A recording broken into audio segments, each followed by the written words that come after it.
ನಾನು ಕೇರಳದಲ್ಲಿ 26ನೇ ತಾರೀಕಿಂದ 28 ದಿನ ಕಾಲ ನಾನು ಕೇರಳದಲ್ಲಿದ್ದೆ. ಸ್ಟಾರ್ ಕ್ಯಾಂಪೇನರ್ ಆಗಿ ನನಗೆ 10 ಡಿಸ್ಟ್ರಿಕ್ಟ್ ಇನ್ಚಾರ್ಜ್ ಕೊಟ್ಟರು. ಆ ಹಿನ್ನೆಲೆಯಲ್ಲಿ ನಾನು ಕೇರಳದಲ್ಲಿದ್ದೆ. ನಾನು 5ನೇ ತಾರೀಕು ಬರಬೇಕಂತ ತೀರ್ಮಾನ ಮನೆ ಮುಖ್ಯಮಂತ್ರಿ ಸೂಚನೆ ಮೇಲೆ 5ನೇ ತಾರೀಕು ಪ್ರಚಾರಕ್ಕೆ ಬರ್ತೀನಿ ಅಂತ ಹೇಳಿದೆ. ನಾನು ಇವತ್ತು ಪ್ರಚಾರಕ್ಕೋಸ್ಕರ ದಾವಣಗೆರೆಗೆ ಪ್ರಚಾರಕ್ಕೋಸ್ಕರ ನಾನು ಬಂದಿದ್ದೀನಿ. ಯಾರು ಹೇಳಿದ್ರು ಮುಗಿಸ್ಕೊಂಡಂತ ನೀವು ಮಾಧ್ಯಮದಲ್ಲಿ ಸೃಷ್ಟಿ ಮಾಡಿರೋದು? ನಾನು ಯಾವತ್ತೂ ಮುಗಿಸ್ಕೊಂಡಿಲ್ಲ. ನನ್ನ ಮಾಧ್ಯಮದಲ್ಲೂ ನಾಮಿನೇಷನ್ ಹಾಕುವಾಗ ನಾಮಿನೇಷನ್ ಹಾಕಿದ್ದಿನ ನಾನು ಮನೆ ಮುಖ್ಯಮಂತ್ರಿಗಳ ಜೊತೆ ಬರಬೇಕಾಗಿತ್ತು. ನನ್ನ ಕ್ವಶನ್ ಇತ್ತು, 3 ಕ್ವಶನ್ಸ್ ಇತ್ತು. ಅಲ್ಲೇ ಮಾಧ್ಯಮದಲ್ಲಿ ವಿಧಾನಸೌಧದಲ್ಲಿ ಹೇಳಿದೆ ಮಾಧ್ಯಮದವ್ರಿಗೆ ನಾನು ಆ್ಯಕ್ಚುಲಿ ಕ್ವಶನ್ ಇದ್ದಿದ್ದ ಕಾರಣಕ್ಕೆ ನಾನು ಹೋಗಕ್ಕೆ ಸಾಧ್ಯ ಆಗಿಲ್ಲ. ನಾನು ಚುನಾವಣೆ ಪ್ರಚಾರಕ್ಕೆ ಹೋಗ್ತೀನಿ, ಗೆಲ್ಸ್ಕೊಂಡೇ ಬರ್ತೀನಿ ಅಂತ ಹೇಳಿದ್ದೀನಿ. ನಾನು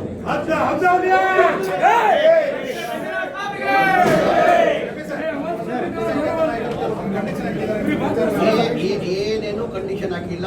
ಏನಾಯ್ತದು ಅಂದರೆ ನಾನು ಒಂದ್ಸರಿ ದಾವಣಗೆರೆ ಬಂದಿಲ್ಲ. ಹುಬ್ಳಿಯಿಂದ ಬೈ ರೋಡ್ ದಾವಣಗೆರೆ ಹೋಗ್ತಾ ಇದ್ದೆ.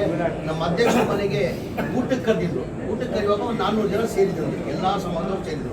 ಅವ್ರು ಬಂದು ಕೇಳಿದ್ರು ಟಿಕೆಟ್. ಸರ್ ಈ ಬಾರಿ ದಯಮಾಡಿ ಹಿಂಗಾಗಿ ಟಿಕೆಟ್ ಕೊಡಿಸಿ ಅಂತ. ಆಯ್ತಪ್ಪ ನೀವು ಕೊಡಿ, ನಾನು ಹೋಗಿ ಹೈಕಮಾಂಡ್ ಇದ್ದೀನಿ. ನಾನು ಭಾಳ ಸತಿ ಹೇಳ್ತೀನಿ. ನಾನು ನಮ್ಮ ಕಾಂಗ್ರೆಸ್ ಪಕ್ಷ ಅಂದರೆ ಹೈಕಮಾಂಡ್ ಪಕ್ಷ. ಈಗ ಚಾಮರಾಜಪೇಟೆ ನಾನು MLA ಆಗಿದ್ದೀನಿ. 28 ನಾನು ಕೊಡ್ತಾರಂತಲೂ ನಿರೀಕ್ಷೆ ಇಟ್ಕೊಂಡಿಲ್ಲ. ನಾನು ಹೈಕಮಾಂಡ್ ಕೊಡಬೇಕಾಗಿರೋದು. ಹೈಕಮಾಂಡ್ 224 ಕ್ಷೇತ್ರ, ಮಲ್ಲಿಕಾರ್ಜುನ ಖರ್ಗೆ ಅವ್ರ ಕ್ಷೇತ್ರ, ರಾಹುಲ್ ಗಾಂಧಿ ಅವ್ರ ಕ್ಷೇತ್ರ, ಪ್ರಿಯಾಂಕಾ ಗಾಂಧಿ ಅವ್ರ ಕ್ಷೇತ್ರ. ಅವ್ರು ಯಾರು ನನಗೂ ಟಿಕೆಟ್ ಕೊಡ್ಬೋದು, ಕೊಡಲೇ ಇರ್ಬೋದು. ಹೈಕಮಾಂಡ್ ಬಿಟ್ಟಿದ್ದಾರೆ. ಇಲ್ಲ, CM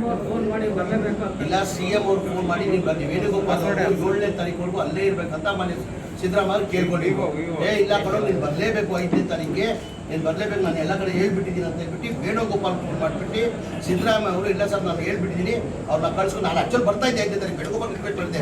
ಇಲ್ಲ ಸರ್ ಹೊರಡ ಸೃಷ್ಟಿ ಮಾಡಿಬಿಡ್ತಾರೆ, ಅಲ್ಲಿ ಸುಮ್ಗೆ ಏನೇನೋ ಪ್ರಚಾರ ಮಾಡ್ತವ್ರೆ, ನಾನು ಹೋಗಿ ಬರ್ತೀನಿ, ಒಂದು ದಿನಕ್ಕಾದ್ರೂ ಹೋಗಿ ಬರ್ತೀನಿ ಅಂತ ನಾನು ವೇಣುಗೋಪಾಲ್ ಅವ್ರಿಗೆ ಹೇಳಿದೆ. 5ನೇ ತಾರೀಕು ಬರಬೇಕಾ ಮಧ್ಯದಲ್ಲಿ ಬಂದಾಗ ಶುರು ಮಾಡ್ಬೇಕು. ಅವ್ರು ಕೇಳಿದ್ರೆ ಸುತ್ತಾನೆ. ನಾನು ಇವತ್ತು ಕೇರಳ ಇದ್ದ ಇಲ್ಲೇ ಬಂದಿದ್ದೆ, ನನ್ನ ಜೊತೆ ಇದ್ರ ಈಗ ಮುಂಚಿತ ನನ್ನ ಜೊತೆ ಕರ್ಕೊಂಡು ಹೋಗಿದ್ದು ಕೇಳಿದ್ರೆ ಸರಿ. ಎಲ್ಲ ನಂಗೆ ಗೊತ್ತಿಲ್ಲ, ಅದು ಕೇಳ್ತೀನಿ. ಕರ್ನಾಟಕದ ಕ್ಯಾಬಿನೆಟ್ ಬಂದಿದೆ. ಈಗ ದಾವಣಗೆರೆ 3 ಸರಿ MP ಆಗಿದ್ರು, ಇಲ್ಲಿ ಬಂದು MLC ಆಗಿದ್ರು, ಬಂದಿದ್ದಾರೆ. ಎಲ್ಲರೂ ಬಂದಿದ್ದಾರೆ. ಅದ್ರ ಬಗ್ಗೆ ಮಾತಾಡುವ, ನಾನು ಮಾತಾಡ್ತೀನಿ. ಅದ್ರ ಬಗ್ಗೆ ಬೇರೆ ಏನಾದ್ರು ಕೇಳಿದ್ರೆ ಕೇಳಿ.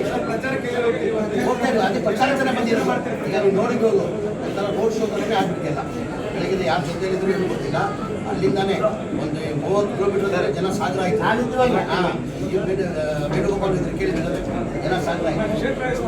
ಸರ್ ಇದು 100 ಅವತ್ತು ಹೇಳಿದ್ದೀನಿ, ನಾಮಿನೇಷನ್ ದಿನ 23ನೇ ತಾರೀಕು ಹೇಳಿದ್ದೀನಿ, ಇವತ್ತು ಹೇಳ್ತಾ ಇದ್ದೀನಿ, 100 ಸಮರ್ಥವರು ಗೆಲ್ತಾರೆ. ನಮ್ಮ ಪಕ್ಷದ ಕಾಂಗ್ರೆಸ್ ಪಕ್ಷದ ಅಭ್ಯರ್ಥಿ 100 ಗೆಲ್ತಾರೆ. ರೆಸ್ಪಾನ್ಸ್ ನೋಡಿಬೋದು, ಆಚೆ ನೋಡಿದ್ದಾನ ಅಲ್ಲಿಂದ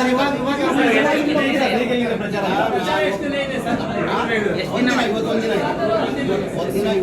ಇದೆ. ನಾಳೆ ನಾನು ಬಾಗಲಕೋಟೆಗೆ ಬಾಗಲಕೋಟೆಗೆ ಕೊಟ್ಟಿದ್ದಾರೆ. ಈಗ ಮಲ್ಲಿಕಾರ್ಜುನ ಅಗತ್ಯ ಇದೆ ಬಂದಿದ್ರೆ ಬರ್ತೀನಿ. ನಾನು ವಾಪಸ್ ಇನ್ಚಾರ್ಜ್ ಇದ್ದಾರೆ, ಅಭಿಷೇಕ್ ದತ್ತ ಅವರು ಇಲ್ಲೇ ಇನ್ಚಾರ್ಜ್ ಇದ್ದಾರೆ. ನಮ್ಮ ನನ್ನ ಆತ್ಮೀಯ ಸ್ನೇಹಿತರು ಸುಧಾಕರ್ ಅವರು ಇನ್ಚಾರ್ಜ್ ಇದ್ದಾರೆ. ನಾನು ಅಗತ್ಯತೆ ಬನ್ನಿ ಅಂದ್ರೆ ಬಂದು ಹೋಗ್ತೀನಿ. ಬಾಗಲಕೋಟೆಗೂ ಕೇಳ್ತಾರ, ಈಗ ಅದಕ್ಕೆ ಟೈಮ್ ಅಡ್ಜಸ್ಟ್ ಮಾಡ್ಕೊಂಡು ಮ್ಯಾನೇಜ್ ಮಾಡ್ತಾರೆ. ಸರ್ ಈಗ 13 ಜನ ಅಲ್ಪಸಂಖ್ಯಾತ ಸ್ವತಂತ್ರ ಅಭ್ಯರ್ಥಿಗಳಿದ್ದಾರೆ, ಅವ್ರ ಜೊತೆ ಏನಾದರೂ ಮಾತಾಡ್ತಾರೆ ಸರ್? ಅದೇ ಓದ್ಸೋದು ಅಂತ ಗೊತ್ತೇ ಇದ್ದಂಗೆ 4 ಜನ ಅಭ್ಯರ್ಥಿಯಾಗಿತ್ತು. ಆಗಿತ್ತು ಜನತಾದಳ ಅಮಾನುಲ್ಲ ಬೇರೆ ಇಂಡಿಪೆಂಡೆಂಟ್ ಇದ್ದರು, ಎಷ್ಟು ಓಟ್ ತೊಗೊಂಡ್ರು ಎಲ್ಲ ಸೇರಿ 3,000 ಓಟ್. ಅವ್ರಿಗೂ ತಗ್ಸಕ್ಕೆ ನಾವು ಪ್ರಯತ್ನ ಮಾಡ್ತೀವಿ. ಇಲ್ಲ ಟೈಮ್ ಇದೆಯಲ್ಲ, ಈಗ 5ನೇ ತಾರೀಕು ಅಂದರೆ ಇನ್ನೂ 4ನೇ ತಾರೀಕು 1 ಗಂಟೆ ಏನೇನೋ ಆಗ್ಬಿಡ್ತದೆ. 1 ಗಂಟೆದಲ್ಲಿ ಏನೇನೋ ಆಗ್ಬಿಡ್ತದೆ. ಅಲ್ಲ ಸರ್, ದಾವಣಗೆರೆ ಲೇಟಾಗಿ ಬಂದಷ್ಟೊಂದು ಕಾನ್ಫಿಡೆನ್ಸ್ ಆಗಿದ್ರಲ್ಲ, ಹೇಗೆ ಅಂತ? ಕಾಂಗ್ರೆಸ್ ಭದ್ರಕೋಟೆ ಇದು. ದಾವಣಗೆರೆ ಸೌತ್ ಕ್ಷೇತ್ರ ಇದೆಯಲ್ಲ, ಕಾಂಗ್ರೆಸ್ ಭದ್ರಕೋಟೆ ಇದು. ಯಾಕೆ ಬಲ್ಲಿ ಬಿಳ್ಳಿ ಕಾಂಗ್ರೆಸ್ ಓಟಿದೆ, ಬಲ್ಲಿ ಬಿಳ್ಳಿ ಕಾಂಗ್ರೆಸ್ದೇ ಓಟಿದೆ.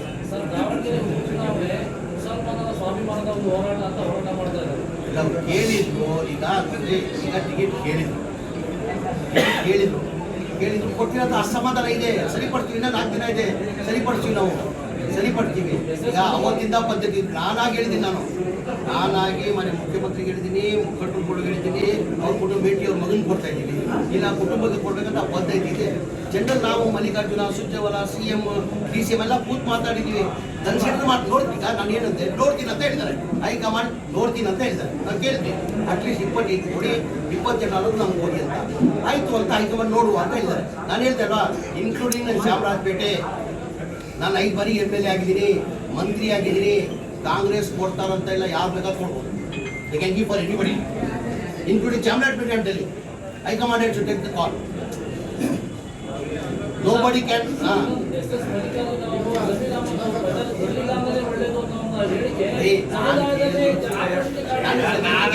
ನಾನು ಹೇಳ್ಕೊಳ್ತೀನಿ, ನಾನು ಅವ್ರ ಆತ್ಮೀಯ ಸ್ನೇಹಿತರು.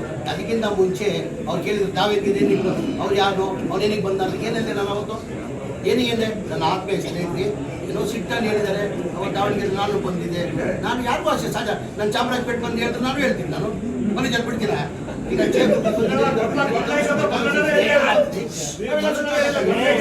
ನಿರ್ಣಯ ಮಾಡ್ತಿಲ್ಲ, ಎಲ್ಲ ಸ್ನೇಹಿತರಲ್ಲೇ ನಾವು ನಡ್ಕೊಂಡಿದ್ದು.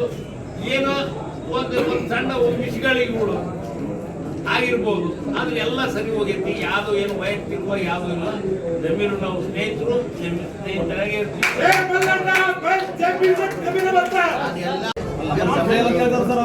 ಕಾಂಗ್ರೆಸ್ ಸರ್ ಈಗ ಅವರು ರಾಜ್ಯ ಘಟಕದ ಅಧ್ಯಕ್ಷರು ಸರ್, ಈಗ ಅಬ್ದುಲ್ ಜಬ್ಬಾರ್ ಅವರು, ಆಮೇಲೆ ಪ್ರಸಕ್ತ MLA ಅದೇ ಕ್ಷೇತ್ರದಲ್ಲಿರೋರು, ಯಾಕೆ ಸರ್ ಇಲ್ಲಿವರು ನಿರ್ಲಕ್ಷ್ಯ ಮಾಡಿದ್ರಿ ಅಂತ? ಆಯ್ತು, ಇನ್ನು 4 ದಿನ ಟೈಮ್ ಇದೆ.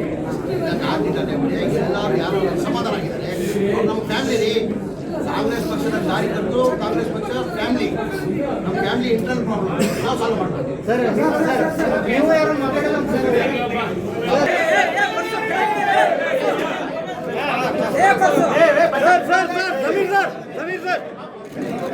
ಆಯ್ತು.